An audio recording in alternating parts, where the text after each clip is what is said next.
A lot of people say that The West Wing is a show that is a sort of like liberal fantasia in the sense that, liberalism, the idea of liberalism, if it's explained to people well enough, then people will be like, I get it. It's the power of the words because Aaron Sorkin is a writer. You see it in a lot of the cast, you know, the communication director and deputy communications director in the White House. Um, uh, what's the press secretary? These are all people that have writing and speaking being very predominant parts of their job. So that's something that Aaron Sorkin places very high premium on. So people are like, this is something that Aaron Sorkin, as a writer, sees as the paramount thing for political forces to use uh, as a catalyst or a powering force uh, for proliferating politics. Not really. I think I'll throw you a bone. There are a few examples of that. Like, for example, um, Ainsley Hayes talks to Sam Seaborn in like one of the episodes. It was something about like small businesses and small business fraud. She convinces Sam, Sam convinces Leo, and Leo's gonna convince the president. That's just like a very simple cause and effect sort of thing. Up the ladder, the president might put this provision in a bill or something like that. He might, convince someone in the House of Representatives to put that in the bill. Cool. That's a very feasible real world example. But that's not how it happens a lot of the time. Like, for example, there was this one case, a very big case, as a matter of fact. Like, it was, what was it?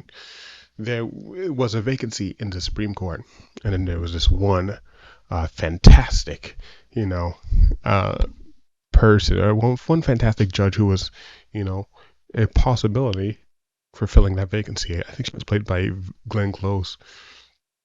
And then Josh is like, wow, you're great. I love you. I love your stuff.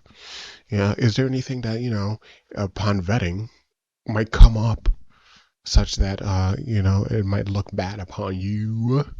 And she said, yeah, I had an abortion. Crap. Oh, that sucks.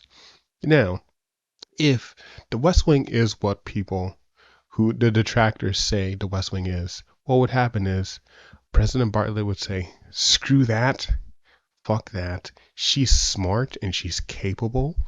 Uh, we're going to put her through and we're going to have a lively, spirited debate about this. And we're going to win in the end because what is logical is what is paramount. She had an abortion. It was a legal abortion. It should be all hunky dory. That's not the world we live in.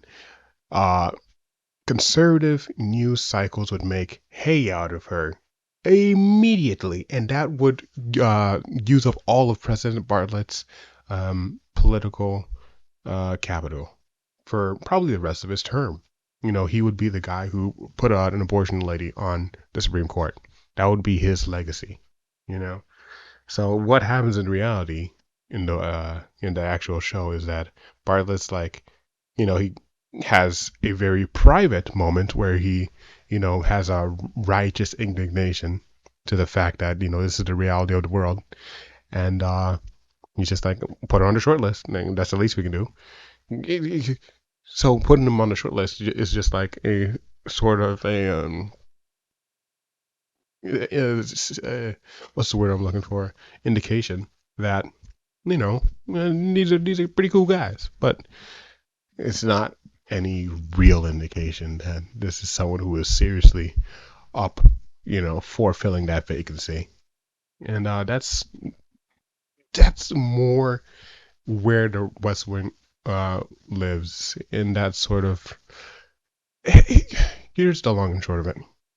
If you look at the show holistically, if you're someone who's actually watched the show, the Bartlett administration is not a spectacular administration. If you look at what they've done, probably like the most impressive thing they did was they saved Social Security. And if you watch that little arc of the show, they saved Social Security by not taking any credit away, not taking any credit for saving Social Security. Basically, what they had to do was orchestrate, the left and right. In I think it was the House of Representatives, they had to orchestrate the left and right coming together and making it look like it was an equitable, sort of negotiation that happened between the two of them, as opposed to like the Democratic lawmaker, being the mastermind behind it, or the Republican lawmaker being the mastermind. In reality, it was I believe it was Toby. I believe it was Toby who was the mastermind behind it, who works for the White House. So effectively, President Bartlett would have been the one who got like the legacy of saving Social Security. But in reality, in order to, do what was best for the country, they had to step back and make that huge sacrifice in terms of like, you know, what would be in your ledger in the history books, for the sake of, being able to get closer to passing that legislation. That is the reality of the West Wing. There's a lot of concessions that are made, and it really sort of um, perturbs me that so many people are kind of obtuse to that fact of the show.